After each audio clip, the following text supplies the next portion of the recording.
yo tengo que reservarme los agradecimientos para este rato y luego os contaré un cuento quizá. Pero en primer lugar a la Asociación de la Mujer Caspolina, porque vosotros no sabéis lo que fue para mí cuando yo estaba en mi casa y me llamaron para decirme, oye, que es que no pudimos ir el día que ganaste el certamen de relato corto, que con un cuento que ahora vamos a publicar en una revista que se llamaba Muerde la Soledad.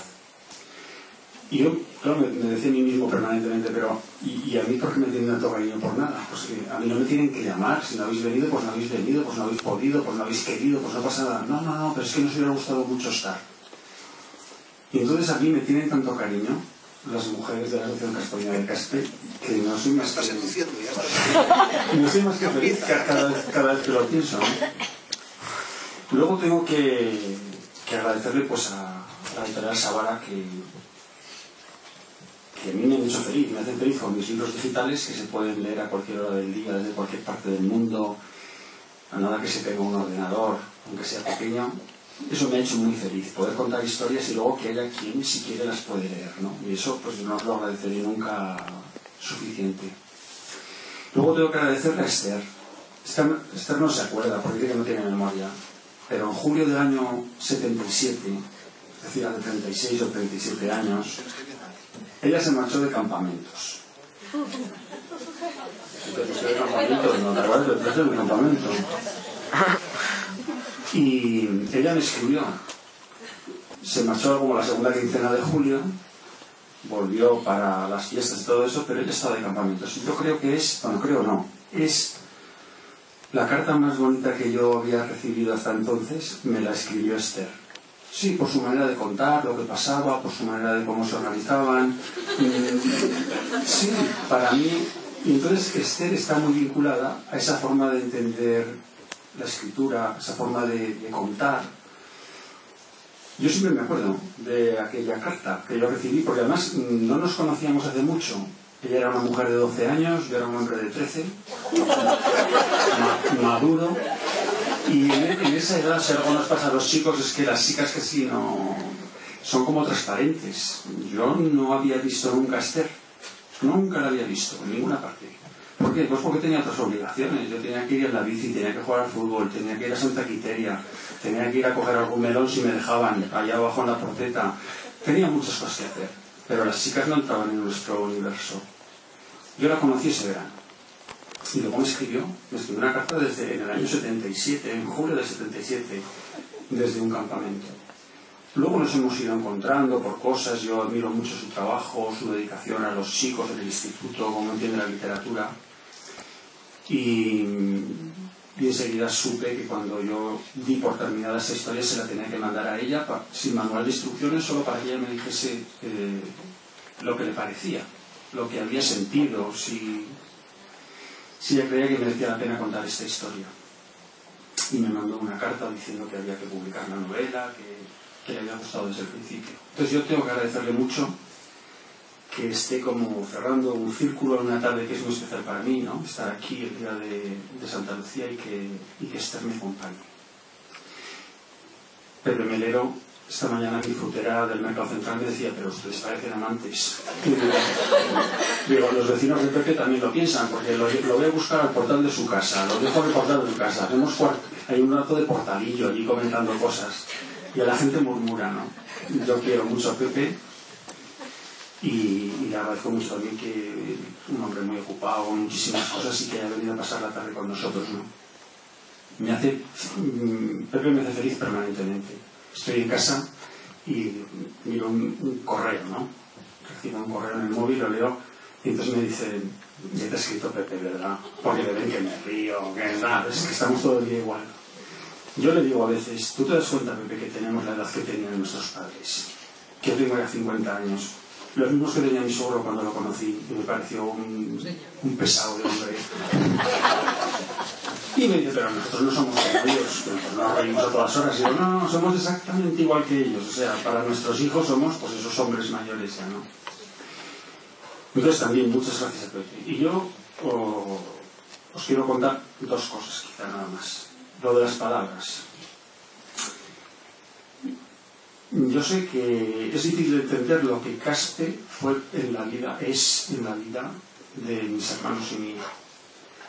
Yo he querido que el protagonista de la novela se llame Miguel Hierro, que sea escritor, y he querido que sea niño en Caspe para contar la infancia que es la mía.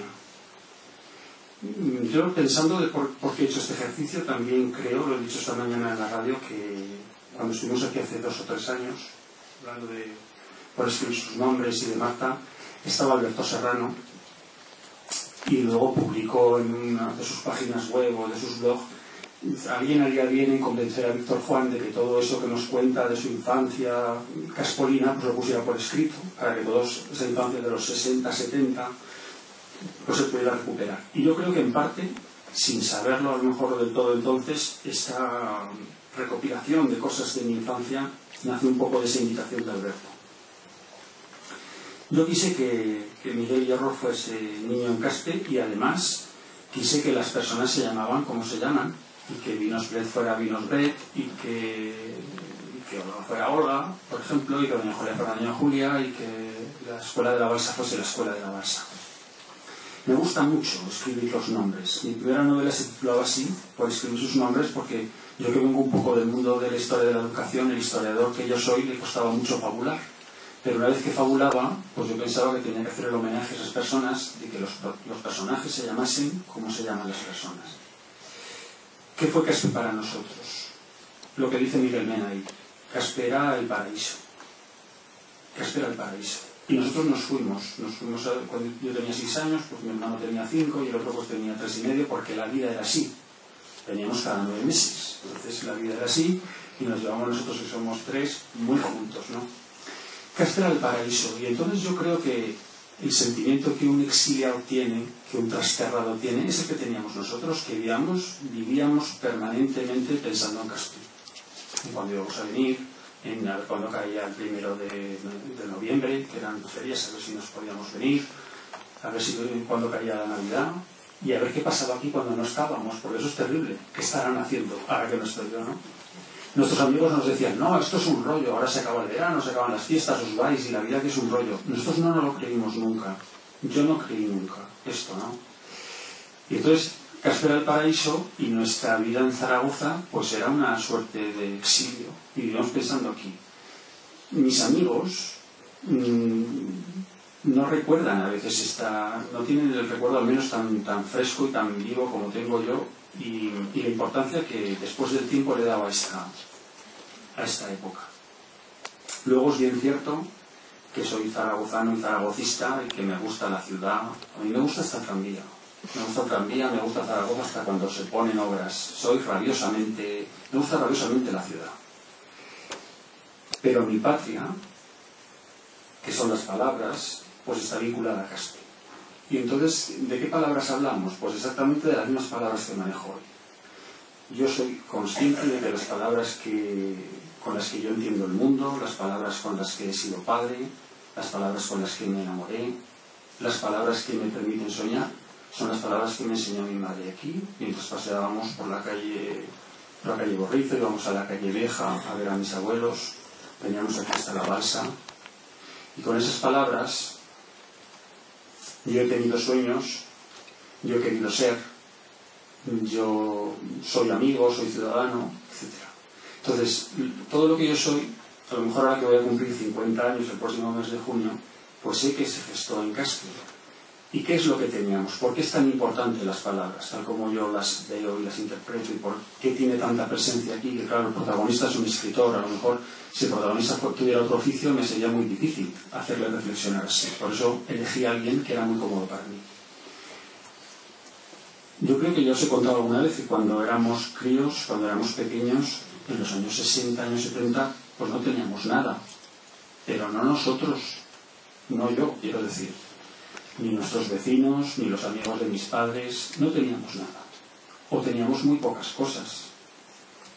Yo creo que teníamos pues para sobrevivir, y además cuando había melones, pues oye, venid, que han traído melones, y venía la gente a los patios, llevaba el melón, el otro hacía miel, el otro pues tenía otra cosa, las puertas estaban siempre abiertas. Teníamos muy pocas cosas, pero teníamos lo fundamental, que era la palabra. Y yo sé que nuestra vida se articulaba alrededor de las palabras. Salíamos de casa. Yo salía de casa con mi madre y nunca sabíamos cuándo íbamos a volver. Las obligaciones igual se acababan en 5 minutos, que era coger el pan y coger alguna otra cosa para el día, porque también comprábamos para el día. Pero claro, te encontrabas con uno aquí, te encontrabas con el otro allá, te encontrabas en la esquina con... y volvías a casa con una sensación placentera. Porque es que además, hablar, las palabras nos alimentan el alma. Volvemos a casa encantados de la vida. Yo bajaba a casa de Carmen y de José, que vivían debajo de mis abuelos en la calle Vieja. ¿Pues ya estás aquí? Pues sí. ¿Pues qué pronto has venido? ¿Qué tarde? Pues sí. ¿Y esto que tienes aquí para qué es? Y estaba yo toda la mañana allí y me aguantaban, es decir, yo hacía preguntas, me contaban, yo contaba, yo decía, pues he hecho, pues haré, pues vendré, pues no sé qué. Se hacía de noche y quedaba con Javier Herrero, también está aquí. ¿Y qué hacíamos? Pues nada. Es que nunca hacíamos nada. Hablar, mirar las estrellas, qué haremos mañana, qué haría yo, fulanete, menganete. No teníamos otra cosa. Estábamos deseando que hubiera una celebración familiar, que subieran mis tíos de la carretera de Chiprana, mi tío Paco, mi tía Celia, Javi, Rosamari, y yo qué sé, pues igual había un turrón, es que no había más, turrón blando y turrón duro, y un guirlache, no sé, no había nada, pero es que era tan gozoso estar juntos, disfrutábamos tanto contándonos. Lo que me pasaba cuando aquellas noches yo salía a la fresca con mi abuela en la calle Vieja. Siempre me acuerdo, además lo digo siempre, de Mercedes la Platera, que decía, mirad chiquetas que os voy a contar. Y tenía los ojos como platos y me preparaba para oír, a ver, cualquier aventura de unas mujeres que esto es también muy importante, no habían leído un libro nunca, o muy pocos. No habían asistido a una inauguración, a una exposición, ni habían viajado demasiado, pero tenían el tiempo, tenían la palabra y sabían mirar. ¿Por qué os digo todo esto? Pues porque ahora tenemos de todo y no tenemos nada. Igual pues parece muy radical, pero en la calle Vieja mis abuelos tenían tele. Y muchos vecinos, muchos amigos venían a ver la televisión, se hacía un uso social de la tele. ¿Qué se veía? Los toros, el fútbol y el 1, 2, 3, cuando yo era crío. Eso es lo que se veía. Ahora tenemos unas casas en las que hay más monitores que personas. Es frecuente que en nuestras casas seamos 3 y tengamos 5 monitores. Y además de eso, tenemos nuestro teléfono en el bolsillo y nuestra música, porque ya no contentos con esto, nos ponemos también los auriculares para que nadie nos moleste ni nos enrede o para vivir a nuestro aire, ¿no? Y tenemos hijos y tenemos niños, los vemos en el instituto, los vemos que en realidad crecen huérfanos, porque no tienen lo que nosotros sí que tuvimos, que es un padre, una madre y alguien que nos acompañaba, que te preparaba el desayuno, que te ponía el bocadillo para el recreo, que te iba a buscar, que cuando estabas enfermo estaba contigo. Entonces, y esto además ha cambiado en muy poco tiempo, ¿no? Entonces, la reflexión de este escritor sobre la importancia de las palabras, sobre cómo nos construimos con palabras. Yo tengo algunos alumnos de Casco, estoy mirando a ver si ha venido mi alumno favorito, porque si no ha venido le voy a poner una cruz cuando lo vea el lunes, ¿no? No, que están muy ocupados, esto es una broma. Pero les digo a veces, yo sí les digo, nos enamoramos con palabras. Y entonces siempre hay alguno que les encoraza y dice, con palabras no. Y yo, claro, como les provoco y les digo, vamos a ver. ¿Vosotros creéis que cuando, por ejemplo, nosotros tenemos perros, en alguna época hemos tenido machos y hembras? Digo, ¿tú crees que cuando mi perro se enamora sabe lo que le está pasando al pobrecito? Pues no sabe nada. Deja de comer, no sabe lo que tiene, está bien pena, mientras le da el celo a la hembra. Digo, pero nosotros no. Nosotros tenemos palabras, nosotros tenemos memoria, nosotros somos capaces de reflexionar lo que ha pasado, ¿no? Porque somos esencialmente palabra. Y eso es lo que este escritor rescata de su infancia. Y al mismo tiempo pues he querido contar un montón de cosas que al niño que yo era le han acompañado siempre y le sorprendían mucho. Lo de Concha la avisadora, ¿os acordáis? Se ha muerto tal cual en cada corro. María, Lucía, mujeres, terminaban siempre mujeres, se ha muerto tal. O como yo fui a la escuela, que es una historia maravillosa. Como yo fui a la escuela, que luego se lo he puesto en la boca de Miguel Hierro, ¿no? esa madre con 2 hijos, embarazada del tercero, se encuentra con la maestra y la maestra le dice: oye, este mayor mañana me lo traes porque ya bastante tienes. Me compraron la bata en Confecciones La Rosa y me mandaron con doña Julia y fue un párvulo eterno. Yo creo que el primer año estuve con Rosa Mari, está por aquí, que es mi prima, que es un poco mayor que yo, y entonces se iba la gente, se iba mi prima, se iba tal, y yo era párvulo aquí, párvulo perpetuo. Me convertí en la mano derecha de la maestra, claro, que era el encargado de regar las plantas, Y los miércoles que hacían películas de Tarzán, pues yo le decía a mi padre: papá, que yo ya sé todo lo que enseñan allí, entonces yo me quedo. Y mi padre me dejaba quedarme a ver Tarzán, ¿no? Y bueno, y hay otra cosa que es muy importante. Yo tengo la suerte de que a nuestro alrededor había personas que nos quisieron, y nos quisieron mucho. Personas que aún nos quieren después de tantísimo tiempo, ¿no? Entonces eras un niño que salías de casa, conoces a todo el mundo, que traía la leche, que estaba allí, que había venido del campo con las caballerías, porque aún había caballerías entonces, y se repartía hasta el butano, y lo estoy viendo en la calle Borrice, parece que está hablando del siglo XVII. Pues no, es de hace muy poco tiempo, ¿no? Pues en realidad la parte que tiene que ver con Castel, pues es un poco estas vivencias. O cuando se murió mi abuelo, que el hombre dejó ya encargado el coñac y las magdalenas que se tenían que tomar, y todo eso lo dejó dicho el hombre. Pues eso también te tiene que impresionar mucho, ¿no? Cómo eran aquellas cosas, la vida, la muerte, los ritos que luego daos cuenta de que Castel era un sitio, si os acordáis, que en realidad nunca pasaba nada, y pasaban cosas permanentemente. Salíamos a la puerta de casa, ¿qué iba a pasar? Nada. Pero salía la vecina a refrescar la calle con una galleta de agua para tal. El otro que venía del huerto. Otro que estaba allí sentado, que salía allí a la sombra, no sé qué. Pasaban a hacer alguna labor.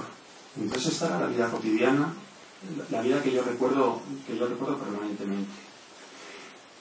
El resto de la novela pues son historias un poco fragmentadas, pero que son el pretexto para mí de hablar del amor, de cómo los personajes se enamoran, de hablar también de la ausencia, de lo que es la ausencia de las personas, porque hay una de los escritores viudos, lo puedo decir, porque además se muere en la primera página, su mujer, ¿no? Yo tengo un amigo que dice siempre: no me leeré nunca un libro donde haya un muerto en la primera página. Digo, pues esto no te lo leerás nunca, porque hay una persona que muere, ¿no? Hablar de la ausencia y también pues hablar mucho de la relación del escritor con su hija. Yo el libro se lo he dedicado a mi hija, a nuestra hija Blanca, que ha cumplido 18 años, y entonces a mí me ha hecho ya mayor de repente. O sea, yo no soy mayor por tener 50 años, sino porque tengo una hija mayor de edad, un hijo que me pasa los zapatos que se le quedan pequeños ya a él y me los pasa a mí, porque llevo estas gafas un poco así de Robocop, de mirar de cerca y de lejos. Mi abuelo decía: las bifocales, las progresivas, y a los estudiantes se lo advierto. Digo, no creéis que soy esto como Robocop, pero os tengo que mirar así o así, con el cuello. Y sin embargo, el paso del tiempo, el otro día le decía a un amigo, yo intuyo que el paso del tiempo me ha hecho bien. Me ha hecho bien porque me ha hecho entenderlo todo mejor, porque soy más independiente, porque puedo decir las cosas. Porque este ejercicio un poco de desnudarse, que decía Esther, decir las cosas como son. Yo soy muy fan de Serrat, que tiene esa canción, que os la podía cantar, pero no lo voy a hacer. Esa de nunca es triste la verdad, lo que no tiene remedio, ¿no? Entonces a mí no me importa hablar de lo que soy, de cómo entiendo las cosas. ¿En qué se pasó?